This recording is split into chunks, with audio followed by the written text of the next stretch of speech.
this is a question of taxpayers' money. And I do think it's worthy of a discussion here because Prince Harry has lost this case against the Home Office and he's appealing it in the Court of Appeal. Now, his KC, his King's Counsel, who's representing him... It has finally reached this point. The man once praised as the playful but loyal grandson of Queen Elizabeth II is now facing the risk of losing everything royal. Prince Harry, who left Britain and rejected the royal family that raised him, is about to be strongly reminded that leaving the throne does not mean avoiding its results. With only 2 days left before a big change in parliamentary power, Prime Minister Keir Starmer has quickly acted to push title removal bills through the House of Commons. Before we move on, I'd like to ask you a small favor. If you appreciate this content, please take a second to like this video and subscribe to the channel. Over 98% of you watch the videos without subscribing. It costs you nothing, but it makes a huge difference to us. So did you click the subscribe button?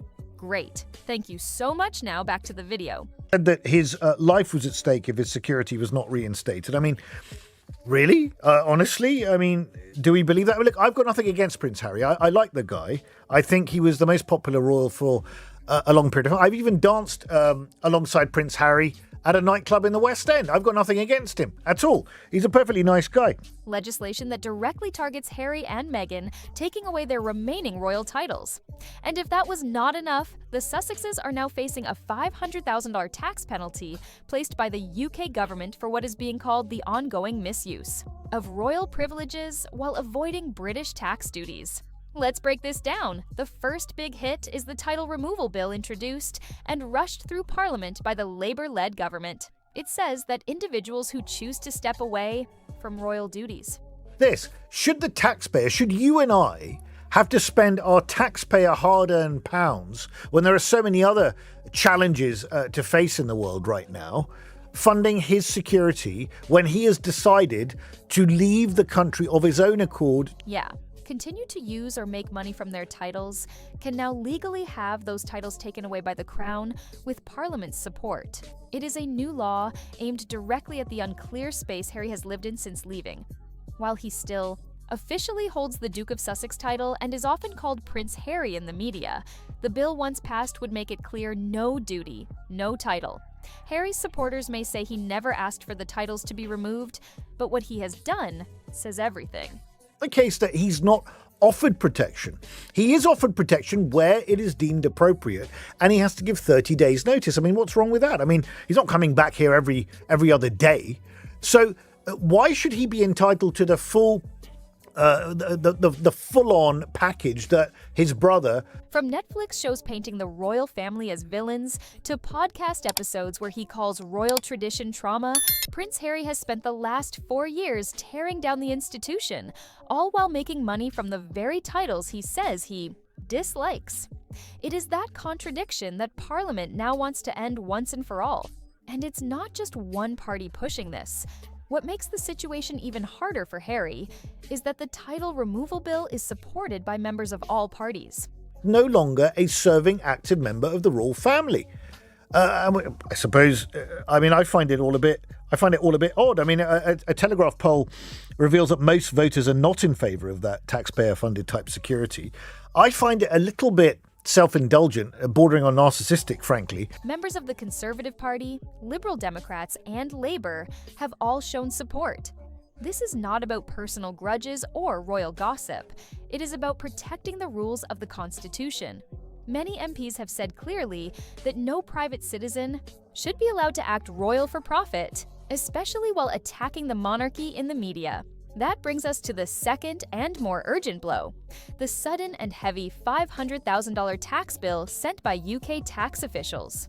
I.e. having your cake and eating it as well. Boris Johnson started that thing. Nothing against Eton, by the way, apart from the fact they used to thrash on the rugby field when I used to go there. But come on, this is a bit self-indulgent, isn't it, Harry? Come on, really. I know that Harry is a troubled individual. I understand why.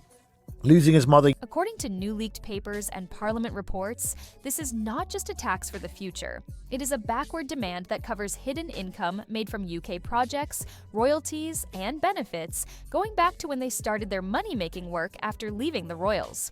One insider close to the Treasury reportedly said they claimed freedom from the monarchy, but not from the money. Now they must pay like everyone else. What makes UK taxpayers angry is that Harry has long been seen as living above the rules.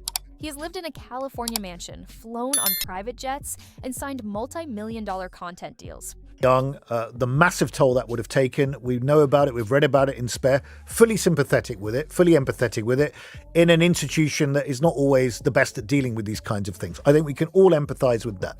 But if you decide to decamp to Montecito for a supposed quiet life, then end up making Netflix document. And yet somehow claimed non-domicile status when it came to financial duty. Until now, that unfair double standard has gone unchecked. But because of the rising pressure from Parliament, that time of avoiding rules is now officially ending. Public feeling in Britain shows the urgency behind these political moves. Polls done by independent groups show that almost 72% of Britons support taking away royal titles from royals who don't work, especially when those royals are seen using their status for personal profit while also insulting the institution. Prince Harry in particular has become a symbol of privilege without duty, and his recent actions, especially the infamous courtroom speeches, Hollywood events, and questionable charity money handling. It's about polo and your wife's making lifestyle programs. That's your choice, fine. But why should the UK taxpayer then fund your security when you come here, when frankly, I mean, who's interested in particularly accosting Harry? I mean, really, I think this is perfectly... Has only made the public view of him worse. But what may hurt Harry more than the legal and money problems is what's coming from inside the palace walls. Silence. Buckingham Palace has given no official statement in defense of the Sussexes, and King Charles is said to quietly agree with Parliament's direction. Reports say Charles has been fully updated on what the bill means and is not expected to fight against it if it passes. For Harry, this would be the deepest wound, not from strangers, not from the public, but from his own family. And then there's the image. Prince Harry, who spent years giving speeches to the public on mental health, the environment, and kindness, now finds himself trapped by the very system he chose to leave. Fine the way it is my own sense. I have very strong views on this. It's very simple. In one word, no. Two words, absolutely no. He's chosen that life.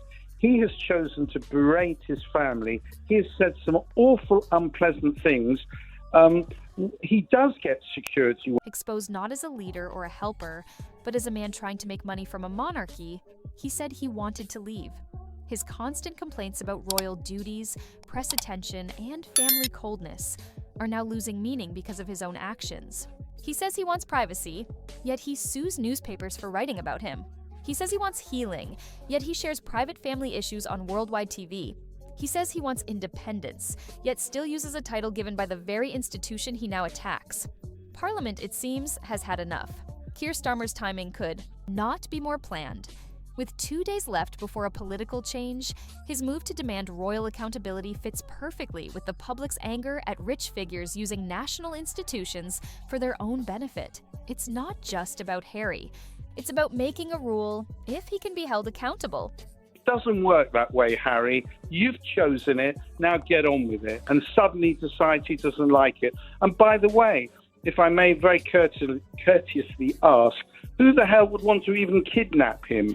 I mean, quite honestly, he's always spouting off about some rubbish. Who's interested? No one is safe.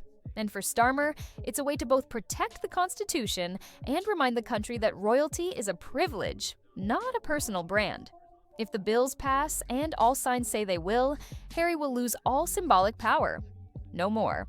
Duke of Sussex when he signs speeches, no more Prince Harry on event posters. He may stay royal by blood, but his name, his legal status, and his branding will go back to being the same as any other private citizen. And once that happens, every speech, every book, every Netflix show that used the Prince image loses value right away. The money impact of this change is also huge. Royal branding is a strong marketing tool, and Harry has used it in almost every deal he signed in California.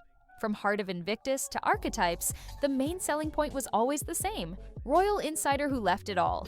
But once that title is gone, what's left? A man with stories but no role, a disgraced ex-royal with a big tax bill and a shrinking stage. And don't be mistaken, this $500,000 tax is only the start.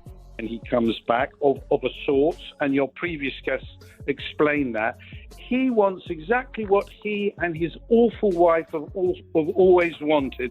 They're both moaning Minnie and moaning Mickey. They wanted out, but they still wanted all the privileges of the royal family. Experts think this could lead to a bigger audit of Harry's and Meghan's money dealings.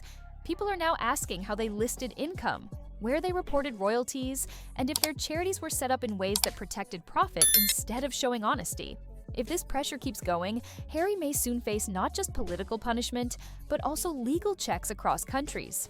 In a painful twist of irony, the man who once stood with veterans, children's charities, and humanitarian causes is now turning into an example of royal abuse of privilege. Not because he made mistakes, but because he tried to live both lives. He wanted the palace without the rules, the crown without the cost, and the spotlight without the duty. No one is interested in them. They keep thinking that they are the centre of attraction. I would like to know and ask the question, who pays for all this, all his trips backwards and forwards? Who pays for whatever he does out there apart from Netflix? And who actually pays for the expensive King's Counsel advice that he's getting? I think he is an app. But now, with pressure from Parliament, the watchful eyes of the British public, and silence from his own family, Prince Harry is facing the truth. You cannot run from your past and wear it at the same time. In the end, the very titles that once opened doors for him may now become the locks that shut him out completely. As the countdown to Parliament's decision ticks down, Prince Harry is finding himself fully outplayed. While the headlines may shout about title removal and a 1,500 tax hit, the real story is much darker. It's the story of a royal who misjudged the very system he once came from.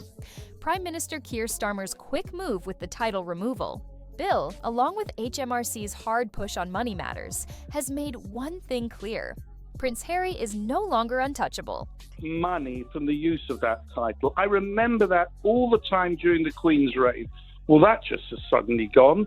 I mean, he still is called a prince, and people treat him as if he is a lord of the land. It's a disgrace, and the answer is no. Understood, Elliot. You made it very clear. He didn't choose to be born a prince, did he? I mean, whether he decides to, yeah. But if he resigns from the firm, inverted commas, and he's alluding to the Keir Starmer is not just going along with public opinion; he is controlling it. In the final days before changes in Parliament, Starmer has chosen his target carefully. The image is perfect. A rich man making money from his royal name while attacking the very system that gave it to him. A man who left the UK saying he wanted no duty, but kept all the power and benefits that came with his titles. Starmer is using Harry to set an example, and the public is loving it. Political experts see this as a smart move, instead of talking about complicated reforms or party divisions. Absolute walking disaster, not waiting to happen. It has happened, and the sooner we're rid of him, the better. There was one thing I always learned about the royal family, which seems to have completely been lost now. One, as being part of the royal family and bearing a royal name or title, one should never earn. Starmer is going after something real and symbolic: royal accountability. And unlike past governments that walked carefully around the royal family's freedom, Starmer is treating them like any other part of the nation, under the law, taxes, and Parliament's control. Prince Harry, once seen as a loved outsider, is now the perfect example of privilege being misused.